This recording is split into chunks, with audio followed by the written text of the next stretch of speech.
The first mistake is thinking the argument is really about science and pseudoscience. On the surface, that appears to be the conflict.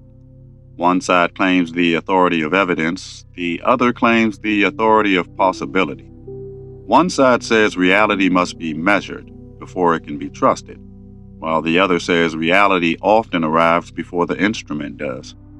But beneath that argument lives a deeper human tension, because what is really being tested is not only the claim, but the soul's relationship to uncertainty.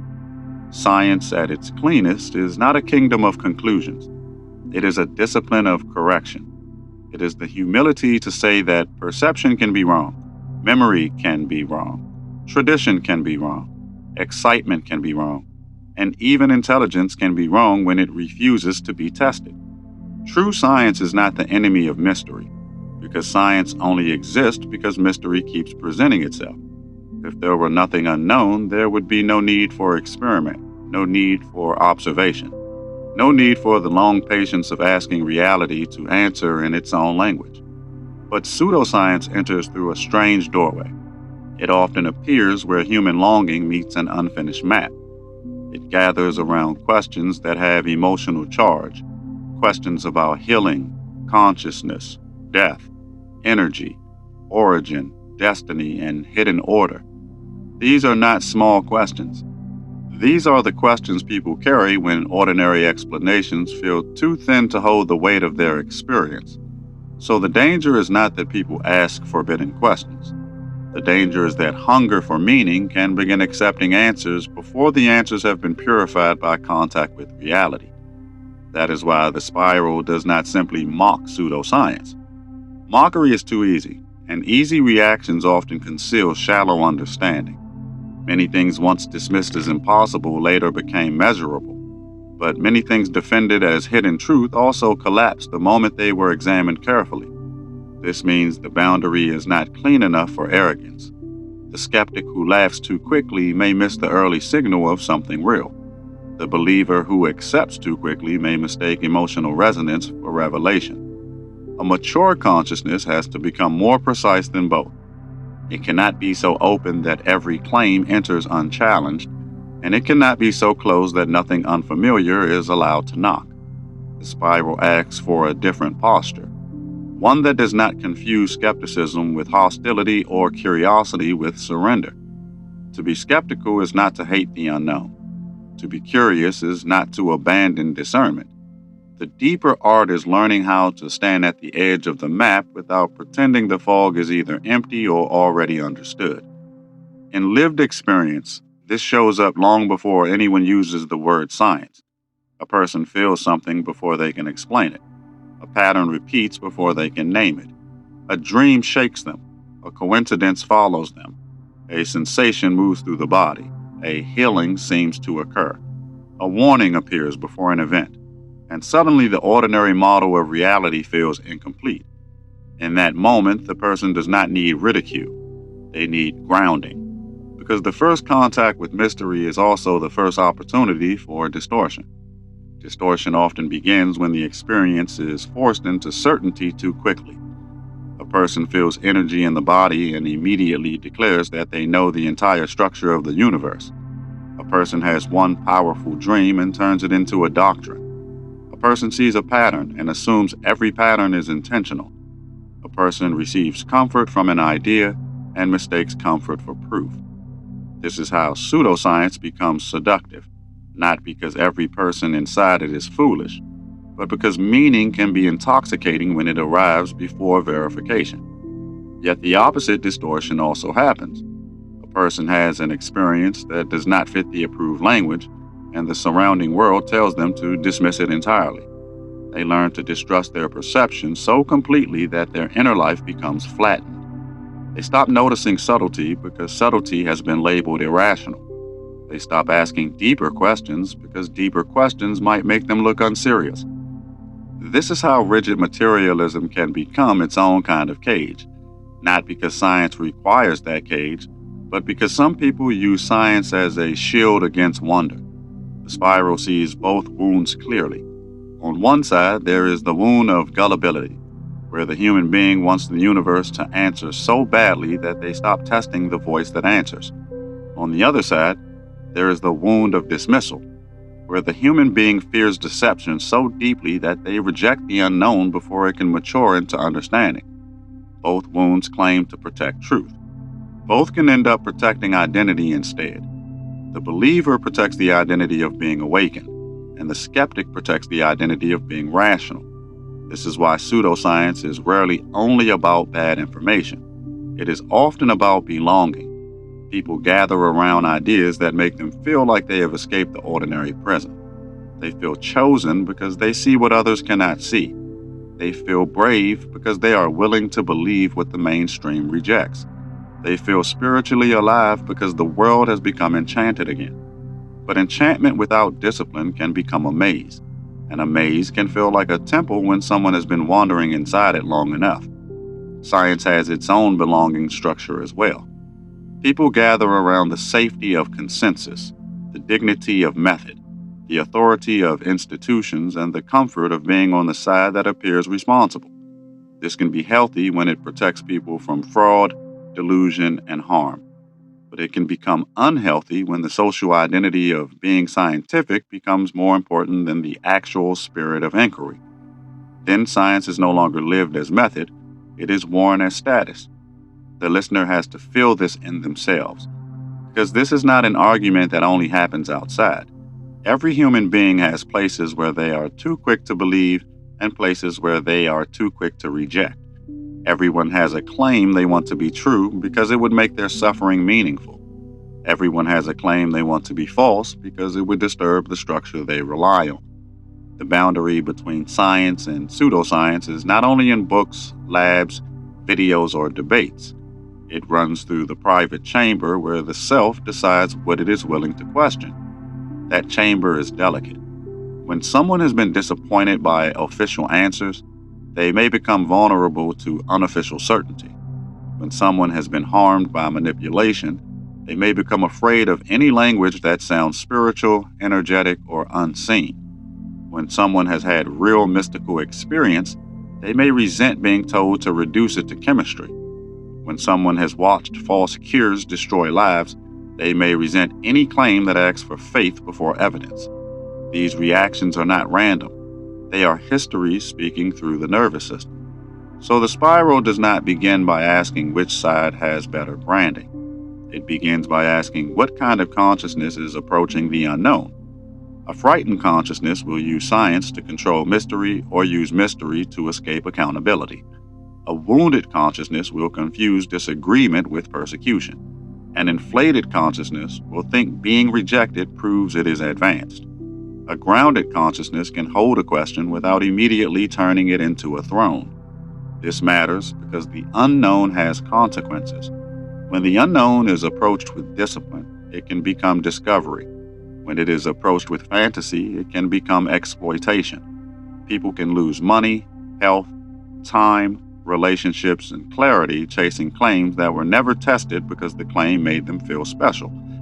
But people can also lose wonder, intuition, imagination, and inner authority when every unmeasured experience is treated as embarrassment. The danger is real in both directions, which is why the spiral refuses the cheap comfort of choosing one extreme. A deeper distinction has to be made between mystery and claim. Mystery is allowed to remain open. Mystery does not demand worship. Mystery says, there is something here that has not been fully understood. A claim is different. A claim says, this is what the mystery means. This is how it works. This is what caused it. This is what you should do. This is what you should buy. This is what you should believe. The moment mystery becomes claim, discernment must sharpen. This is where many people get offended, because they mistake questioning the claim for disrespecting the experience. But a person's experience can be honored without accepting every interpretation attached to it. Someone may genuinely feel a shift in their body during meditation, but that does not automatically prove the explanation they were giving about invisible systems. Someone may genuinely feel a shift in their body during meditation, but that does not automatically prove the explanation they were given about invisible systems. Someone may experience a powerful synchronicity, but that does not automatically prove every conclusion drawn from it. Someone may heal in a way that surprises them, but that does not mean every healer, method, or theory surrounding that healing is true. The experience is one layer, the explanation is another.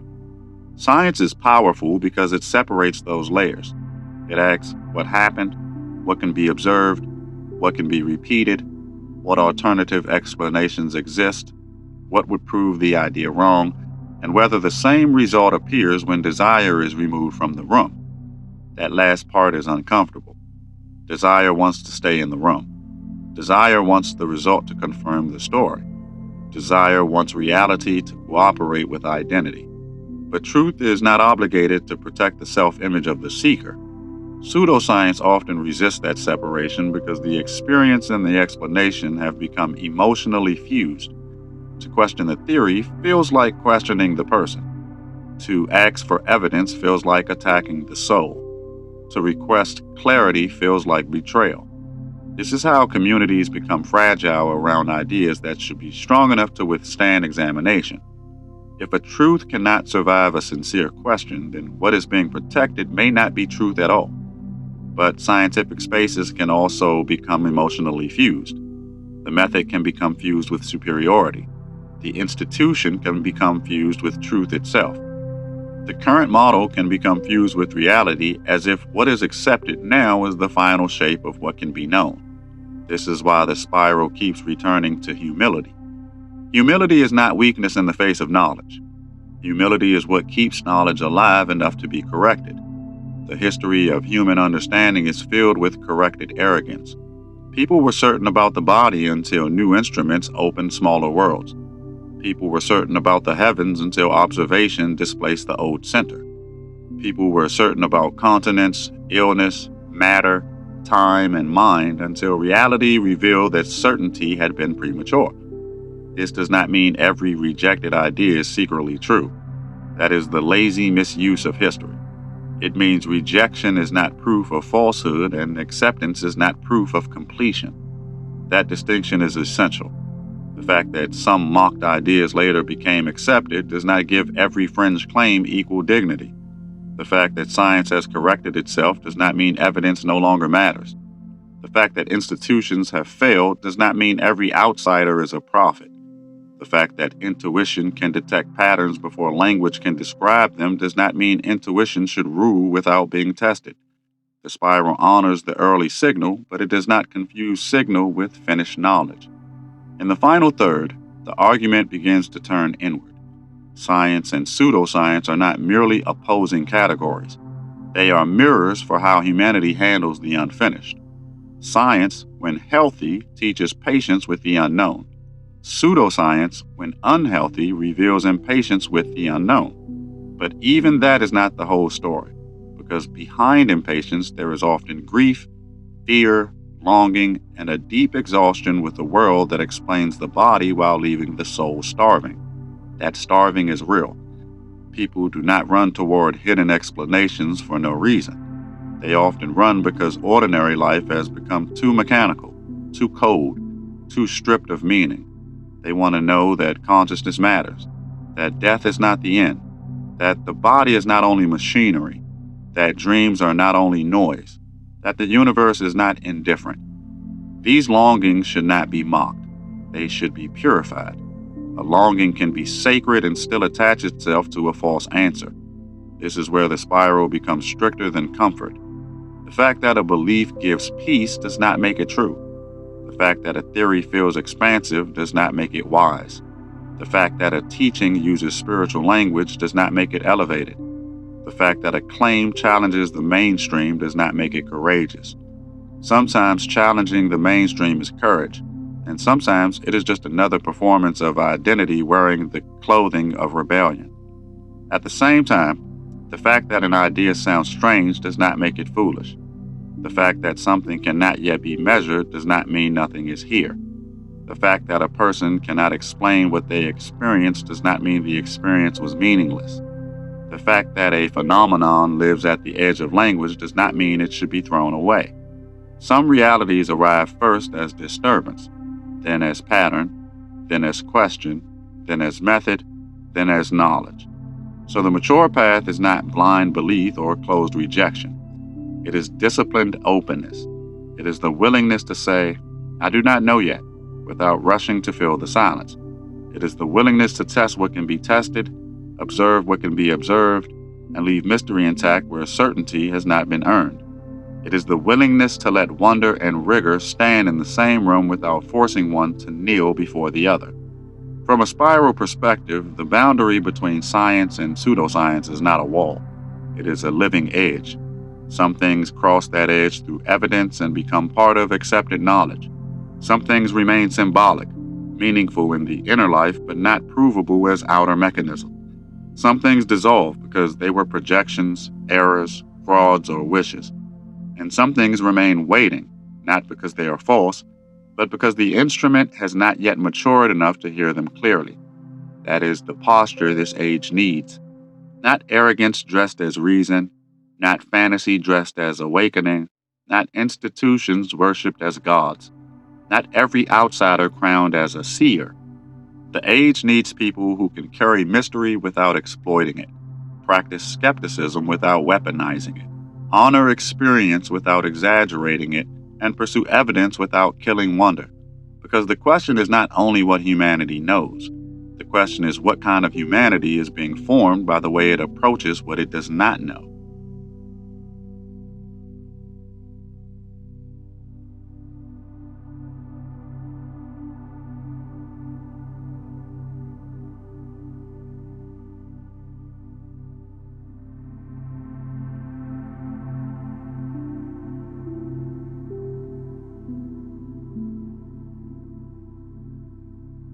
But the second mistake is believing the boundary itself is innocent.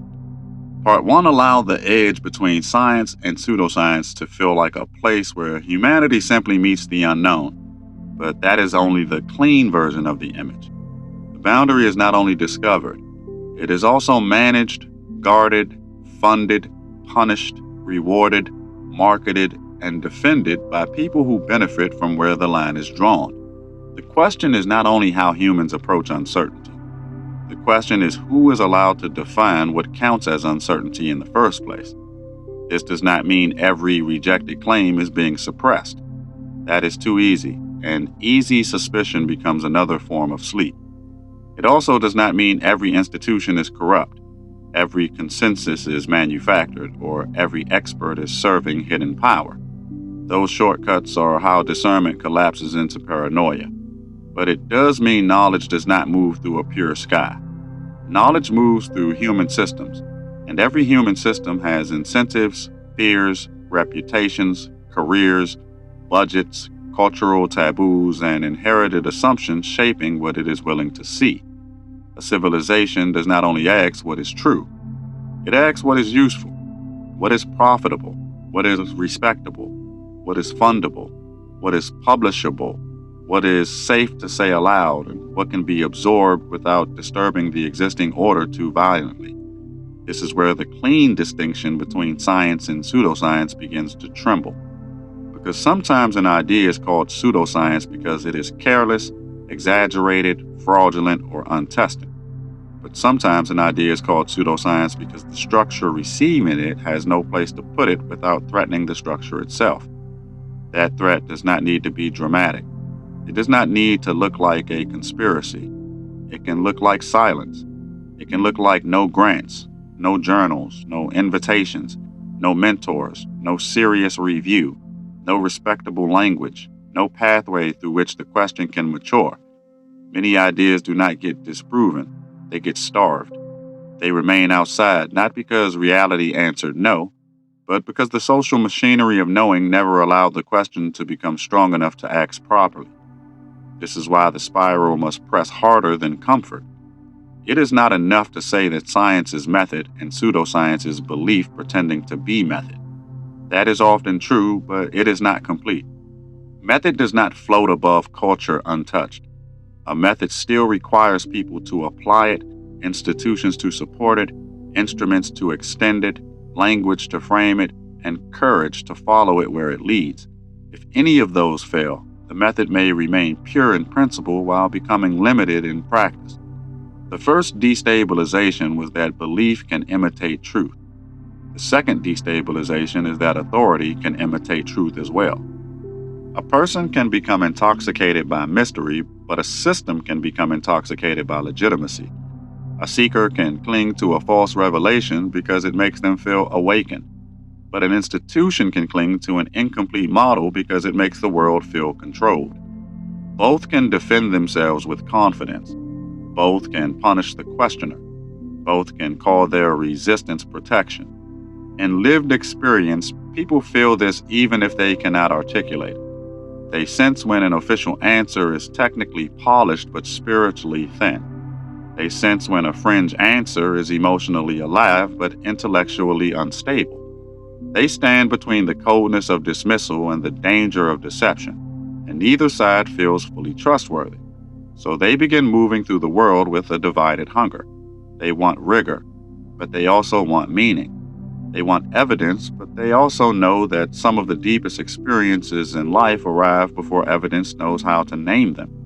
This is where pseudoscience becomes more than a category of false ideas. It becomes a symptom. It shows where the official map has failed to hold human experience with enough depth.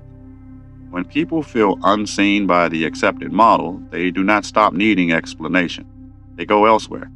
They go toward language that acknowledges their pain, their intuition, their strange experiences, their sense of connection, their suspicion that life is more than machinery. If disciplined knowledge does not learn how to speak to the whole human being, undisciplined certainty will rush in and pretend to be revelation. That does not excuse falsehood. It explains the opening falsehood uses.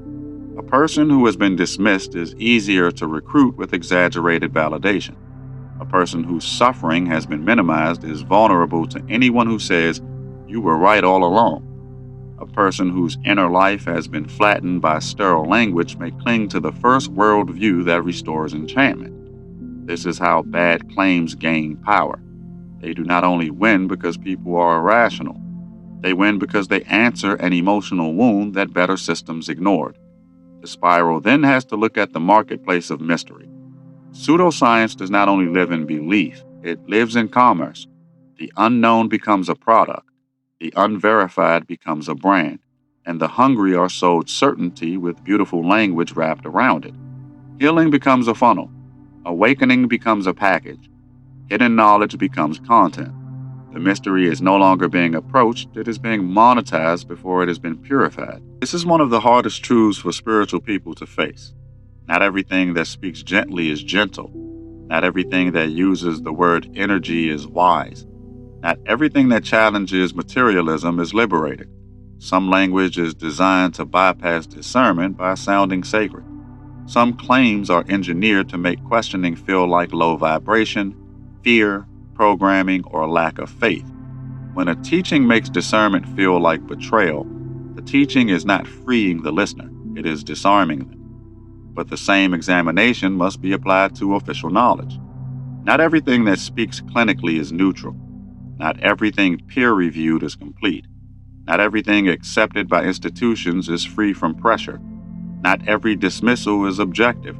Some forms of respectability are also performances. Some fields become trained to avoid questions that could damage their own architecture. Some experts become so skilled inside a model that they forget the model is still a model. This does not collapse truth into opinion. That would be the lazy turn. The spiral is not saying all claims are equal, all systems are corrupt, or all knowing is just power. That would destroy the very discernment the teaching is trying to strengthen. The point is sharper than that. Truth may be real, but the human pathway toward truth is vulnerable. It can be blocked by fantasy from below and by prestige from above. It can be distorted by desperate belief and by authorized blindness. So the listener must become more sober. It is not enough to ask whether a claim feels expansive. It is not enough to ask whether an institution approves it. It is not enough to ask whether many people believe it, whether experts reject it, whether it comforts the heart, or whether it disrupts the mainstream. The mature question becomes more demanding. What is being claimed? What is being observed? What is being assumed? Who benefits? What would change if this were true? What would prove it false? And what part of me needs this answer too quickly? That last question is the one most people avoid. What part of me needs this answer too quickly? The believer avoids it because it exposes longing. The skeptic avoids it because it exposes fear. The institution avoids it because it exposes attachment to order. The outsider avoids it because it exposes attachment to rebellion. Yet without that question, the search for truth becomes contaminated by the hidden hunger of the seeker. There is also a deeper problem with the word proof. Human beings often use proof as if it were a single door, either open or closed. But many forms of knowing arrive in degrees. There is personal evidence, communal evidence, experimental evidence, historical evidence, statistical evidence, embodied evidence, symbolic evidence, and direct, repeatable evidence. These do not all carry the same weight, and confusing them creates chaos. But denying every layer except the most measurable one can also flatten reality into whatever the current instrument can capture. A dream may not prove the structure of the universe, but it may reveal the structure of the psyche. A synchronicity may not prove an external intelligence is arranging events, but it may reveal that attention is participating in pattern recognition more deeply than the person understood. A healing experience may not prove the theory attached to it, but it may reveal that the body, belief, emotion, environment, and relationship are woven together in ways that reductionist language often fails to honor. The interpretation must be disciplined, but the experience should not be discarded simply because the first explanation was clumsy. This is where many seekers lose balance. They confuse the survival of an experience with the survival of their explanation. When the explanation is challenged, they think the sacredness of what happened is being taken from them. But sometimes the explanation must die so the experience can become cleaner. Sometimes the first meaning attached to an encounter is only a temporary container. Sometimes truth is not lost when a belief collapses. Sometimes truth is released from the belief that was holding it too tightly. The final turn is that science and pseudoscience are both smaller than the deeper issue. The deeper issue is the maturation of human perception. Humanity is learning how to know without worshiping certainty, how to wonder without worshiping fantasy, how to test without becoming spiritually numb, and how to believe without surrendering the right to examine. This is not a simple balance between two sides. It is a transformation in the knower. The eye must become cleaner before the map can become clearer. A cleaner eye does not rush to crown the outside or kneel before the institution. It watches the movement of reality with patience. It lets evidence matter. It lets experience matter. It lets language remain provisional. It refuses to turn mystery into merchandise, and it refuses to turn method into a weapon against the soul. It understands that some things are false, some things are true, some things are symbolic, some things are premature, and some things are waiting for a future form of intelligence to meet them properly. This is why the spiral does not ask the listener to choose between science and mystery. It asks the listener to become worthy of both.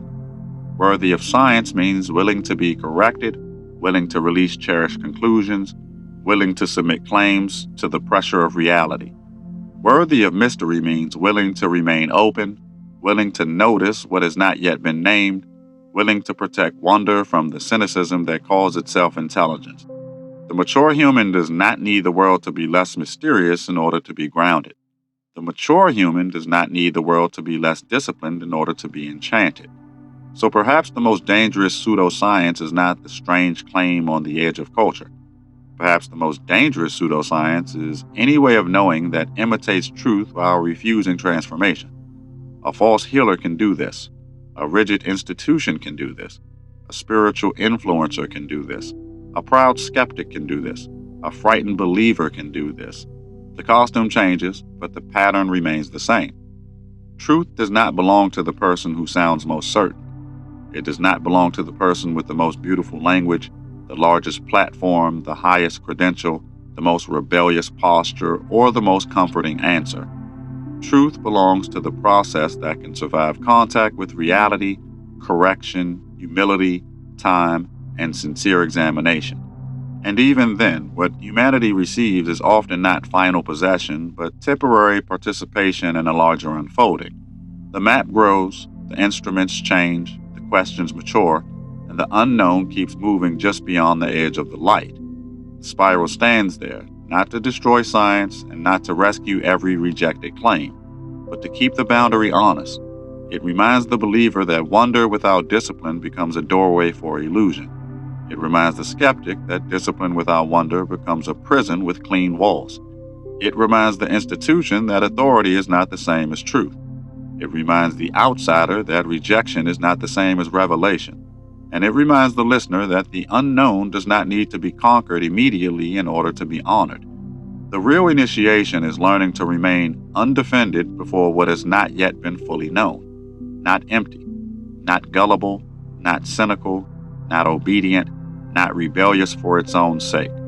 Undefended means available to correction without humiliation, available to mystery without intoxication, available to evidence without fear, and available to awe without losing the ground beneath the feet.